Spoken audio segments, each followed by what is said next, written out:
नमः प्रणवार्थाय दिव्यज्ञानैकमूर्तये निर्मलाय प्रशान्ताय दक्षिणामूर्तये नमः चिद्घनाय प्रसन्नाय श्रुत्याकाशविहारिणे अद्वैतामृतवर्षाय शंकराय नमो नमः यस्यास्मरणमात्रेण वाग्विभूतिर्विजृम्भते सा भारती सदा नित्यं रमतां मन्मुखाम्बुजे अस्मत्सद्गुरुचरणारविन्दाभ्यां नमः। శంకరాచార్యులు రచించినటువంటి శివానంద లహరి స్తోత్రంలోని విశేషాలను పరమేశ్వరుని యొక్క అనుగ్రహంతో మనం తెలుసుకుంటున్నాం. ఇంతవరకు ఈ స్తోత్రంలో 16 శ్లోకాలు మనం పరిశీలించాము. అందులోని విశేషాలను తెలుసుకున్నాం. ఈ రోజున 17వ శ్లోకం గురించి మనం తెలుసుకునే ప్రయత్నం చేస్తూ ముందుగా ఆ శ్లోకం మనం చదువుకుందాం ఒకసారి. ఫలాద్వా పుణ్యానాం మయి కరుణయా వా త్వయి విభో ప్రసన్నేపి స్వామిన్ భవదమలపాదాబ్జయుగళం కథం పశ్యేయం మాం స్థగయతి నమః సంభ్రమజుషాం నిలింపానాం శ్రేణిః నిజ కనకమాణిక్యముకుటైః. మరొకసారి చూద్దాం. ఫలాద్వా పుణ్యానాం మయి కరుణయా వా త్వయి విభో ప్రసన్నేపి స్వామిన్ భవదమలపాదాబ్జయుగళం కథం పశ్యేయం మాం స్థగయతి నమః సంభ్రమజుషాం నిలింపానాం శ్రేణిః నిజ కనక మాణిక్యముకుటైః అని 17వ శ్లోకం. ఈ వెనకటి శ్లోకంలో శరణాగతి గురించి మాట్లాడుతూ, అలానే వెనకటి 2-3 శ్లోకాల నుంచి శరణాగతి యొక్క విధానాలను మనకి తెలియజేస్తున్నారు శంకరాచార్యుల వారు. వెనకటి శ్లోకంలో పరమేశ్వరుడితో భక్తుడు మాట్లాడుతూ, ఓ పరమేశ్వర, బ్రహ్మదేవుడు దీర్ఘాయుష్మంతుడుగా ఉండుగాక అని ప్రార్థించాడు. బ్రహ్మదేవుడి గురించి ఎందుకని ప్రార్థించాడంటే, బ్రహ్మదేవుడు భూలోకంలో ఉన్నటువంటి మనుష్యుల నుదుటన దైన్యాన్ని లిఖించాడట. అదేమిటి, దైన్యాన్ని లిఖిస్తే బ్రహ్మదేవుడి గురించి మంచి కోరుకోవడం ఏమిటి అనే సందేహం కలగచ్చు. ఎందుకోసం అంటే, బ్రహ్మదేవుడు దైన్యాన్ని లిఖించాడు కాబట్టి పరమేశ్వరుని యొక్క అనుగ్రహం నా మీద కలిగింది. అందువలన కృతజ్ఞతగా ధన్యవాదాలు తెలుపుకుంటూ బ్రహ్మదేవుడు దీర్ఘాయుష్మంతుడుగా ఉండాలని పరమేశ్వరుణ్ణి ప్రార్థిస్తున్నాను అని వెనకటి శ్లోకంలో చెప్పారు. ఎందుకు అంటే, పరమేశ్వరుని యొక్క అనుగ్రహమే తనంతట తానే నన్ను కాపాడుతూ ఉండగా ఆయన నా నుదుటన ఎలా లిఖిస్తే ఏమైంది, ఆయన ఇష్టం వచ్చినట్టు రాసుకొని నీ అనుగ్రహం నన్ను ఎల్లప్పుడూ కాపాడుతూ ఉంటుంది కదా, ఈ విషయంలో నాకు విచారం ఏమున్నది అని వెనకటి శ్లోకంలో చెప్పుకున్నారు. ఆ శ్లోకంలో మనం గమనించాల్సిన విషయం ఏమిటంటే, ప్రజలందరినీ సృష్టి చేసేది బ్రహ్మదేవుడు. ఆ సృష్టి చేసే సమయంలో ఆ జీవి యొక్క ఆయుర్దాయము, అలానే ఆ జీవి ఎంతకాలం జీవిస్తాడు ఈ భూలోకంలో అనే విషయాలు తన నుదుటన రాసేసి పెడతాడట. అలా ప్రజలందరికీ ఆయన ఆయుర్దాయాన్ని, ఆయుర్భాగ్యాన్ని ఇచ్చేటటువంటి బ్రహ్మదేవుడు, ఆ బ్రహ్మదేవుని గురించి భక్తుడు పరమేశ్వరుణ్ణి ప్రార్థిస్తున్నాడు, బ్రహ్మదేవుడు దీర్ఘాయుష్మంతుడుగా ఉండాలి అని. ఇది చాలా ఆశ్చర్యంగా ఉంటుంది. అంటే దీన్ని బట్టి అర్థం చేసుకోవచ్చు, బ్రహ్మదేవుడి కంటే ఈశ్వరుడు చాలా గొప్పవాడు అని ఈ శ్లోకంలో మనకు చెప్పారు. వెనకటి శ్లోకంలో ఆయన అనుగ్రహం వల్లే కదా మార్కండేయుడు చిరజీవిత్వాన్ని పొందాడు. బ్రహ్మదేవుడు ఇచ్చిందేమో 16 సంవత్సరాలు. ఆ తర్వాత శివుణ్ణి ప్రార్థించి, శివుణ్ణి ఆశ్రయించి తను దీర్ఘాయుష్ని పొందాడు. కాబట్టి ఆ బ్రహ్మదేవుడికి కూడా నువ్వే ఆయుష్యువు, ఆయన దీర్ఘాయుష్మంతుడుగా ఉండాలి అని ప్రార్థించారు వెనకటి శ్లోకంలో. ఇక ఈ శ్లోకంలో ఏం చెప్తున్నారంటే, భగవంతుని యొక్క అనుగ్రహం గురించి ఈ శ్లోకంలో చెప్తున్నారు. వెనకాల శ్లోకంలో చెప్పారు, నీ యొక్క అనుగ్రహమే నీ ప్రమేయం లేకుండానే తనంతట తానే నన్ను రక్షిస్తోంది అని చెప్పారు. కటాక్ష వ్యాపార స్వయమపి చ దీనావనపర అని చెప్పారు. ఈ శ్లోకంలో ఏం చెప్తున్నారంటే, ఫలాద్వా పుణ్యానాం మయి కరుణయా వా త్వయి విభో. విభో సర్వవ్యాపకుడా, ఓ పరమేశ్వర, పుణ్యానాం ఫలాద్వా, నా యొక్క పుణ్య విశేషం వల్ల కానీ, ఓ పరమేశ్వర, నీ యొక్క అనుగ్రహం లేనిదే నీ పాదార విందాలను దర్శించటం కుదరదు. ఆ అనుగ్రహము నేను చేసుకున్నటువంటి పూర్వజన్మలో చేసుకున్నటువంటి పుణ్య విశేషం చేత కానీ, లేక నీ యొక్క దయ వల్ల కానీ కృప వల్ల కానీ నా మీద నీకు అనుగ్రహం కలిగింది. అనుగ్రహం కలిగింది కదా, నిన్ను దర్శించుకుందాం, నీ పాదార విందాలని దర్శించుకుందామంటే ఎటువంటి పాదార విందాలవి? భవదమల పాదాబ్జయుగళం, స్వచ్ఛమైనటువంటి నీ యొక్క పాదార విందములు. వాటిని దర్శించుకోవాలంటే నీ అనుగ్రహం లేనిదే పాదార విందాలను దర్శించుకోవటం సాధ్యం కాదు. ఆ విధంగా నేను చేసుకున్నటువంటి పుణ్య విశేషం వలనో లేక నీ కృప వలనో నువ్వు నా విషయంలో ప్రసన్నుడు అయినప్పటికీ నీ పాదార విందాలను నేను దర్శించుకోలేకపోతున్నాను పరమేశ్వర. కథం పశ్యేయం, ఎలా చూడగలను? కథం పశ్యేయం మాం స్థగయతి నమః సంభ్రమజుషాం నిలింపానాం శ్రేణిః నిజ కనకమాణిక్య ముకుటైః. ఓ పరమేశ్వర, నీ పాదార విందాలను ఎలా చూడగలను అని భక్తుడు పరమేశ్వరుడితో అంటున్నాడు. ఎలా చూడను అంటాడేంటి భక్తుడు? భగవంతుని యొక్క అనుగ్రహం లభించింది కదా, అనుగ్రహం లభిస్తే పాదార విందాలను దర్శించుకోవడంలో పెద్ద ప్రయాస ఏముంది, శ్రమ పడాల్సిన పనే ఉంది, ఏమిటి వచ్చిన ఇబ్బంది అనంటే, కథం పశ్యేయం మాం స్థగయతి నమః సంభ్రమజుషాం నిలింపానాం శ్రేణిః. నమః సంభ్రమజుషాం నిలింపానాం శ్రేణిః అని అన్నారు. పరమేశ్వరుణ్ణి దర్శించుకుందామని దేవతలందరూ కూడా కైలాసానికి వెళ్ళారట. పోనీ దూరం నుంచి దర్శించుకోవచ్చు కదా ఆ దేవతలు. అలా దర్శించుకోకుండా దగ్గరకు వెళ్ళి నమస్కారం చేద్దాం అనుకున్నారట. పోనీ దగ్గరికి వెళ్ళి చేతులు జోడించి నమస్కారం చేశారా అంటే కాదు, సాష్టాంగ నమస్కారాలట. శిరస్సు వంచి పాదాభివందనాలు చేస్తున్నారు.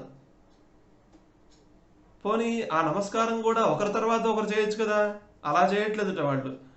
నేను ముందంటే నేను ముందు, నేను ముందంటే నేను ముందు అని పోటీపడి నమస్కారం చేస్తున్నారట ఆ పరమేశ్వరుడికి. అలా పోటీపడి నమస్కారం చేసే సమయంలో దేవతల గుంపు చాలా రద్దీగా అయిపోయింది అక్కడ ఆ పరమేశ్వరుడి దగ్గర. ఒక పద్ధతిగా ఒక డిసిప్లైన్లో వెళ్ళటం ఏమీ లేదు. ఇష్టం వచ్చినట్టు వెళ్ళిపోయి నమస్కారం చేసేస్తున్నారట. దానివల్ల దేవతలు వాళ్ళ శిరస్సుల పైన ధరించినటువంటి మాణిక్యాలతో నిర్మించిన బంగారు కిరీటాలను ధరించారు దేవతలు.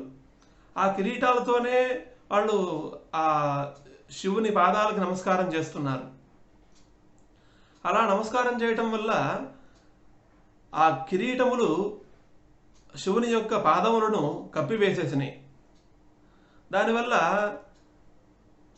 నీ పాదార విందాలు నాకు కనిపించట్లేదు, ఈ దేవతలు నిన్ను నమస్కరించుకుందామని వచ్చి వాళ్ళు నమస్కారం చేసుకుంటుంటే వాళ్ళ శిరస్సులో ఉన్నటువంటి కిరీటములు నన్ను అడ్డుకుంటున్నాయి, నీ పాదార విందాలను దర్శించుకోకుండా ఉండేలా చేస్తున్నాయి, నీ పాద దర్శనం కనిపించకుండా ఆ కిరీటములు అడ్డుకుంటున్నాయి, ఏ విధంగా నేను నీ పాదార విందాలను దర్శించుకోను?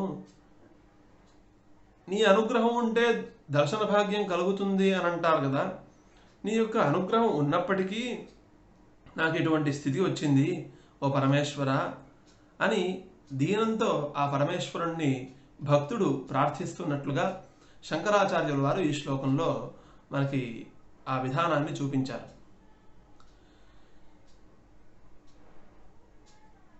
ఈ శ్లోకంలో నీ పాదార విందాలను ఎలా చూడగలను అని భక్తుడు ప్రార్థించినట్టుగా చెప్పారు. ఇక్కడ మనకు ఒక సందేహం కలగచ్చు. పాదాలను ఎందుకు చూడాలి? మిగతా శరీరం ఉంది కదా, ముఖం ఉంది, చేతులు ఉన్నాయి, శరీరం ఉంది, ఆ శరీరాన్ని దర్శించుకోవచ్చు కదా. దేవతలు నమస్కారం చేసి వెళ్ళిపోయిన తర్వాత పాదాలను దర్శించుకోవచ్చు కదా. ఇక పాదాలను ఎందుకు దర్శించుకోవాలి అనే శంక కలిగినప్పుడు దానికి సమాధానంగా చెప్తున్నారు. ఆ పరమేశ్వరుని యొక్క పాదాలు ధర్మ సంచారం కోసం సంచరించే పాదాలట. అవి ధర్మస్థాపన కోసం, ధర్మ రక్షణ కోసం సంచరించేటటువంటి పాదాలు. అంతేకాకుండా భగవంతుని యొక్క శరణాగతి విషయంలో పాద శరణాగతి అన్నారు కానీ ముఖ శరణాగతి, హస్త శరణాగతి అనలేదు. అందువల్ల పాదాలకి చాలా ప్రాముఖ్యత ఉన్నది. దేవతలను వర్ణించేటప్పుడు కూడా పాదం నుంచి శిరస్సు వరకు వర్ణించడం అనేది ఒక పద్ధతి ఉన్నది. అంటే పాదాల దగ్గర నుంచి వర్ణించడం ప్రారంభించి ఆ తర్వాత శిరస్సును వర్ణించడం, దాంతో పూర్తి చేయటం.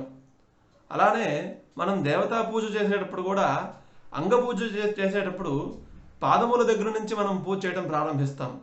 పాదవు పూజయామి, జంఘే పూజయామి, జానుని పూజయామి అని ఈ విధంగా పాదాల దగ్గర నుంచి ఒక్కొక్క అంగానికి పూజ చేసుకుంటూ శిరస్సు దాకా వెళ్ళి మనం పూజ పూర్తి చేస్తాం. అందువల్ల పాదాలకి ఎంతో ప్రాముఖ్యత ఉన్నది.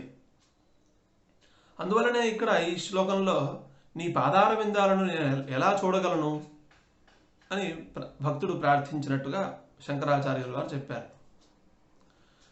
ఇక మనం ప్రతి శ్లోకంలో కూడా శరణాగతి విషయం శంకరాచార్యులు వారు చూపిస్తున్నారు అని మనం చెప్పుకున్నాం.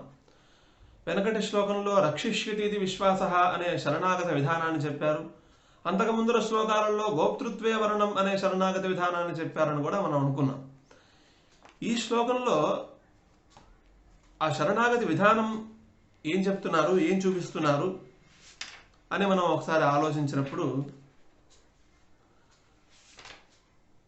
కార్పణ్య రూపమైనటువంటి శరణాగతిని ఈ శ్లోకం ద్వారా తెలియజేస్తున్నారు. కార్పణ్యం అనగా ఏమిటి అనంటే కృపణుడు ఆశ్రయించేటటువంటి శరణాగతి కార్పణ్య శరణాగతి. కృపణుడు అనగా ఎవరు అనంటే మనం వెనకటి శ్లోకంలో 2-3 వెనకాల శ్లోకాల్లో చెప్పుకున్నాం. త్వయి కృపణ రక్షాతి నిపుణః అని భగవంతుణ్ణి ప్రార్థించారు. నేను ఆత్మజ్ఞాన శూన్యుడిగా ఉన్నాను, నేను అటువంటి నన్ను రక్షించవలసింది అని ప్రార్థించుకుంటూ అక్కడ కృపణ శబ్దం చేత ఆత్మజ్ఞాన శూన్యుణ్ణి అనే అర్థం చెప్పారు. ప్రకృతంలో కృపణ శబ్దానికి నిర్వచనం చెప్తూ భగవద్గీతకి భాష్యం శంకరాచార్యులు వారు రచించారు. ఆ భాష్యానికి వ్యాఖ్యానకర్త అయినటువంటి ఆనందగిరి టీకాకారుడు కృపణ శబ్దానికి స్పష్టంగా ఆయన నిర్వచనం చెప్తున్నారు. యహ అల్పాం స్వల్పామపి స్వక్షతిం న క్షమతే స కృపణః. అల్పాం స్వల్పామపి స్వక్షతిం న క్షమతే సహ కృపణః. తద్విధత్వాద్ అఖిలః అనాత్మవిత్ అప్రాప్త పరమపురుషార్థతయా కృపణో భవతి అని అన్నారు. ఎవడైతే వాడి విషయంలో కొద్దిపాటి కష్టాన్ని, కొద్దిపాటి హానిని తట్టుకోకుండా ఉంటాడో, తట్టుకోలేడో వాడు కృపణుడు అని అని చెప్పారు. దాన్ని బట్టి ఆలోచించినట్లయితే ఈ శ్లోకంలో భక్తుడు భగవంతుడితో మాట్లాడుతూ, నీ పాదార విందాలను దర్శించుకుందాం అనుకుంటే దేవతల యొక్క సమూహం వాళ్ళ శిరస్సుల పైన ధరించినటువంటి కిరీటములు నన్ను అడ్డుకుంటున్నాయ్యా అని చెప్పాడు. ఆ మాట కొద్దిపాటి కష్టాన్ని కూడా సహించలేనటువంటి స్థితిలో చెప్పిన మాటగా మనకు తోస్తోంది. ఎలా అంటే భగవంతుడు మనం చేసినటువంటి పుణ్య విశేషం వల్ల కానీ ఆయన యొక్క కృప వల్ల కానీ మనల్ని అనుగ్రహించడానికి భగవంతుడు మన సమ్ముఖంగా వచ్చాడు. అంటే మనకు అభిముఖంగా మన ఎదురుగ్గా ఉన్నాడు. అది చాలా గొప్ప స్థితి. భగవంతుడిని ఎదురుగా చూడటం, మన కళ్ళతో మనం చూడటం అనేది చాలా అరుదైనటువంటి విశేషం, ఎవరికి సాధ్యం కానిది. అటువంటిది ఆయన అనుగ్రహించి మనల్ని అనుగ్రహించడానికి మన ఎదురుగా ఉన్నాడు. ఎదురుగా ఉన్నప్పుడు ఆయన యొక్క పాదార విందాలు స్పష్టంగా మనకు కనిపిస్తాయి. కానీ ఈ దేవతల యొక్క సమూహం వల్ల వాళ్ళ కిరీటాల వల్ల మనకి ఆ పాదార విందాలు స్పష్టంగా కనిపించట్లేదు. ఆ కనిపించకపోవడంతో భక్తుడు అసహనానికి గురయ్యి భగవంతుడితో ఇలా అన్నాడు. కాసేపు ఓపిక పట్టలేక భగవంతుడితో నీ పాదార విందాలను ఎలా చూడగలను అని అన్నాడు. అటువంటి చిన్నపాటి కష్టాన్ని, కొద్దిపాటి హానిని తట్టుకోలేని స్థితిలో ఉన్నాడు కాబట్టి ఆ భక్తుడు కృపణుడు. ఆ స్థితిలో భగవంతుణ్ణి ప్రార్థించాడు కాబట్టి ఇది కార్పణ్య రూపమైనటువంటి శరణాగతి అని మనం చెప్పుకోవచ్చు. ఆ విధంగా మనకి ఈ శ్లోకం ద్వారా తెలుస్తోంది, కార్పణ్య రూప శరణాగతి తెలుస్తోంది. అలానే భగవంతుని పైన భక్తి కలగటానికి అనేక కారణాలు ఉంటాయి. భక్తి రసాయనము అనే గ్రంథంలో మధుసూదన సరస్వతి స్వామి వారు భక్తి కలగటానికి 8 కారణాలు చెప్పారు. ఏమిటంటే, ఇయం నిసర్గ సంసర్గ ఔపమ్యాధ్యాత్మాభియోగజ సంప్రయోగాభిమానాభ్యాం సమారోపే స్థితా తథా అని. ఈ విధంగా 8 కారణాలు చెప్పారు. వాటిలో నిసర్గజా భక్తి అనే ఒకానొక భక్తి, దాని పేరు నిసర్గజా భక్తి. నిసర్గం అనగా సంస్కారము. ఎటువంటి సంస్కారము అనంటే దృఢమైన అభ్యాసం చేయటం వల్ల కలిగినటువంటి సంస్కారము. ఎప్పుడు జన్మాంతరంలో చేసిన దృఢమైన అభ్యాసం అంటే పుణ్యకర్మలు, చాలా కష్టపడి జన్మాంతరంలో అనేక హోమాలు, యాగాలు, పూజలు, వ్రతాలు ఇవన్నీ చేశాడు జీవి. దానివల్ల ఒక సంస్కారం కలిగింది. ఆ సంస్కారానికే నిసర్గము అని పేరు. ఆ సంస్కారం వల్ల పుట్టేటటువంటి భక్తికి నిసర్గజా భక్తి అని పేరు. ఈ విధంగా అనేక రకాల భక్తుల గురించి, వాటి యొక్క అనేక కారణాల గురించి భక్తి రసాయన గ్రంథంలో మధుసూదన సరస్వతి స్వామి వారు చెప్పారు. ఈ భక్తి అనేది భగవంతుని విషయంలో ఉండాలి. కొంతమంది అంటుంటారు, భగవంతుని పూజ చేద్దామంటే మాకేమిటో మనసు రావట్లేదండి, శ్రద్ధ కలగట్లేదండి, అక్కడ కూర్చోవాలంటే ఏదో ఒక రకమైనటువంటి బోరు కొడుతోందండి, కొంతమంది అంటుంటారు. దానికి ఒక సరళమైన ఉపాయాన్ని కూడా మన పురాణాల్లో సూచించారు. ఎక్కడంటే సూత సంహితలో ఒక ఉపాయాన్ని సూచించారు. శ్రద్ధాభావస్తేన జాతః నరాణాం సాక్షాదృద్రే తస్య ధర్మే చ ప్రియాః తస్మాద్విద్వాంస్తద్వినాశాయ సాక్షాదృద్రం నిత్యం పూజయేత్ శ్రద్ధయైవ. భగవంతుని యందు భక్తి కలగాలంటే శ్రద్ధగా ప్రతినిత్యము క్రమం తప్పకుండా నియమనిష్టలతో భగవంతునికి పూజ చేయాలి అని చెప్తున్నారు. ఆ పూజ కూడా ఎలా చేయాలి అనంటే నిత్యము భస్మధారణ చేయాలి, నుదుటన 3 రేఖలతో భస్మాన్ని ధరించాలి. అలానే బద్ధకం లేకుండా, మత్తు లేకుండా, శ్రద్ధగా, ఏకాగ్రత బుద్ధితో ఆయనని పూజ చేయాలి. విశేషత శంకర వేదనేరతో భవేదశేషం కథితం మయానఘాహ. ఆ విధంగా చేసినట్లయితే సమస్త పాపములు పోతాయి అని చెప్పారు. పూజ చేయడానికే మనసు రావట్లేదు అంటే మళ్ళీ పూజ చేయమని చెప్తారేంటి అని సందేహం కలగచ్చు. మనం నిదానంగా పూజ చేస్తూ ఉంటే, ప్రతినిత్యము క్రమం తప్పకుండా పూజ చేస్తూ ఉంటే నిదానంగా శ్రద్ధ అదే కలుగుతుంది, అదే భక్తి అదే కలుగుతుంది. ఇప్పుడు ఉదాహరణగా మనస్సు ఉన్నది. మనస్సుకు సంబంధించిన విషయాలలో మన ఏవ మనుష్యాణం కారణం బంధమోక్షయోహో అని చెప్తారు మాట. మనస్సుని దానికి నచ్చినట్లుగా వదిలేసినట్లయితే అదే బంధానికి కారణమవుతుంది. సాంసారికమైనటువంటి బంధములు, కష్టములు, ఇవన్నీ వీటన్నిటికీ కారణమవుతుంది మనస్సు. అదే మనస్సుని మనం నిగ్రహించినట్లయితే ఆత్మజ్ఞానం సంపాదించడానికి కారణమవుతుంది. మనకి మోక్షానికి కూడా అదే సాధనమవుతుంది. మరి మనస్సును నిరోధించడం ఎట్లా అనంటే, భగవద్గీతలో ఇదే ప్రశ్న అర్జునుడు శ్రీకృష్ణ పరమాత్మని వేసినప్పుడు అభ్యాసం చేయాలి, అభ్యాసం వలనే మనస్సును నిరోధించడం కుదురుతుంది అని అభ్యాసేన కౌంతేయ వైరాగ్యేణ చ గృహ్యతే అని చెప్పారు. నిరంతరం అభ్యాసం చేయడం వల్ల ఆ మనస్సును నిరోధించడం కుదురుతుంది. ఆ నిరోధించినప్పుడు మనకి ఆ బుద్ధి బ్రహ్మజ్ఞానం వైపు వెళుతుంది. ఆ జ్ఞానం లభించగానే మనకి మోక్షం లభిస్తుంది. ఈ విధంగా ఒక మార్గం మనకి ఏర్పడుతుంది మనస్సును నిరోధించినప్పుడు.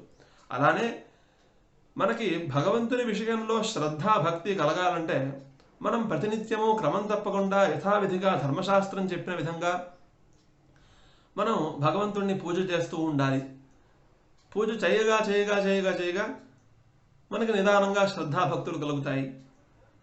వాటి వల్ల భగవంతుడు తృప్తి చెంది మనల్ని అనుగ్రహిస్తాడు.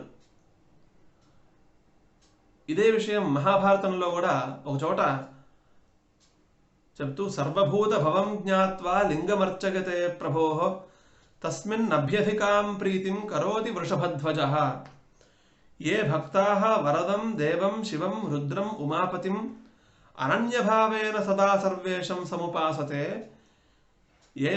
ఏ భక్తులైతే వరాలను ఇచ్చేటటువంటి ఆ పరమేశ్వరుణ్ణి, బాగా ప్రకాశించేటటువంటి ఆ పరమేశ్వరుణ్ణి, మంగళస్వరూపుడైనటువంటి ఆ ఈశ్వరుణ్ణి అనన్యభావేన, అంటే అనన్యభావం అంటే మనం ఒక శ్లోకంలో చెప్పుకున్నాం, అనన్యభక్తి, అన్యాశ్రయాణం త్యాగ అనన్యత అని అన్నారు. ఇతర దేవతలను ఆశ్రయించకుండా ఉండటమే అనన్యభక్తి. ఓ పరమేశ్వర, నువ్వే నాకు దేవుడివి, నీవే నాకు దిక్కు అనేటటువంటి భక్తి ఉండాలి. అనన్యభక్తి ఇతరుల యందు లేకుండా ఉండాలి, ఆ పరమేశ్వరుడు యందే ఉండాలి. అటువంటి భక్తితో ఎవరైతే ఆ పరమేశ్వరుణ్ణి ఉపాసన చేస్తూ ఆరాధన చేస్తూ ఉంటారో వారు ఇహలోకే సుఖం ప్రాప్య, ఈ లోకంలో సుఖాన్ని, ఐహికమైనటువంటి సుఖాన్ని పొంది జన్మాంతరంలో, కాలాంతరంలో పరమాంగతిం యాంతి, మోక్షాన్ని పొందుతారు, వాళ్ళు శివసాయుధ్యాన్ని పొందుతారు అని మహాభారతంలో చెప్పి ఉన్నది. అంతేకాకుండా స్వయంగా భగవంతుడైనటువంటి శ్రీకృష్ణ పరమాత్మ నిత్యేన బ్రహ్మచర్యేణ లింగమస్య యథాస్థితం మహయత్యస్య లోకశ్చ ప్రియం హ్యేతన్ మహాత్మనః అని చెప్పారు. నిత్యము నియమంగా బ్రహ్మచర్యాన్ని ఆచరిస్తూ, ధర్మశాస్త్రంలో చెప్పిన విధంగా బ్రహ్మచర్య నియమాలను పాటిస్తూ ఎవరైతే ఆ శివలింగాన్ని అర్చన చేస్తారో, పూజ చేస్తారో, నియమంగా చేస్తారో వాళ్ళు పరమేశ్వరుని యొక్క అనుగ్రహాన్ని పొందుతారు, అలానే శివసాయుధ్యాన్ని పొందుతారు అని సాక్షాత్ భగవంతుడైన శ్రీకృష్ణ పరమాత్మే చెప్పి ఉన్నారు. ఈ భక్తి అనేది భగవంతుని యొక్క అనుగ్రహం లేనిదే కలగదు. ఈ భగవంతుని యందలి భక్తికి భగవంతుని యొక్క కృపకి రెండిటికి పరస్పర సంబంధం ఉన్నది. ఎలాగంటే భగవంతుని యొక్క అనుగ్రహం లేనిదే భక్తి కలగదు. భక్తితో మనం భగవంతుడిని పూజించకపోతే భగవంతుని యొక్క అనుగ్రహం కలగదు. ఎలా అంటే ఒక లోక దృష్టాంతం. లోకంలో ఒకడు వ్యాపారం చేద్దామని అనుకుంటాడు. ముందర వ్యాపారం చేయాలంటే ముందు పెట్టుబడి పెట్టాలి. పెట్టుబడి పెట్టి వస్తువుల్ని కొనుక్కొని తన కొట్లో పెట్టుకుంటే ఆ తర్వాత కొట్లో ఉన్నటువంటి వస్తువుల్ని తను అమ్మితే తనకి డబ్బు వస్తుంది.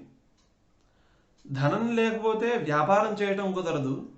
వ్యాపారం చేయకపోతే ధనాన్ని సంపాదించడం కుదరదు. ఇది ఎలా లోకంలో ఈ రెండు పరస్పర సంబంధం కలిగి ఉంటాయో అలానే భగవంతుని యొక్క అనుగ్రహం లేనిదే భక్తి కలగదు. భక్తితో మనం భగవంతుణ్ణి ఆరాధించకపోతే భగవంతుని యొక్క అనుగ్రహం కలగదు. ఈ విధంగా భగవంతుని యొక్క అనుగ్రహానికి భక్తుని యొక్క భక్తికి సంబంధం ఉన్నది. ఎందుకు ఈ భక్తి గురించి ఈ శ్లోకంలో ఇంత విస్తారంగా చెప్పారు అనంటే అసలు ఈ స్తోత్రమే భక్తి రస ప్రధానం కోసం బయలుదేరినటువంటి స్తోత్రం. భక్తి రసాన్ని తెలియజేయటం కోసం శంకరాచార్యుల వారు శివానంద లహరి స్తోత్రాన్ని రచించారు. మనం మొట్టమొదటే చెప్పుకున్నాం, అనేక స్తోత్రాలు అనేక రకాలుగా ఉన్నప్పటికీ ఈ శివానంద లహరి స్తోత్రము భక్తి రస ప్రధానమైనది అని చెప్పుకున్నాం. కాబట్టి ఆ భక్తి గురించి ఈ రోజున ఈ శ్లోకంలో ఇన్ని విశేషాలు మనం తెలుసుకున్నాం. శంకరాచార్యులు వారు చెప్పిన విధంగా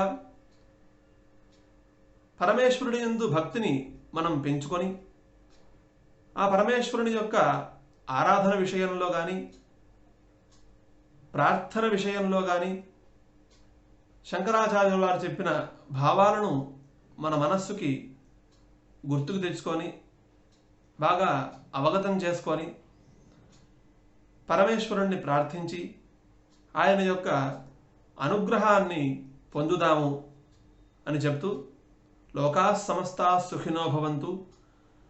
నమః పార్వతీపతయే. హర హర మహాదేవ.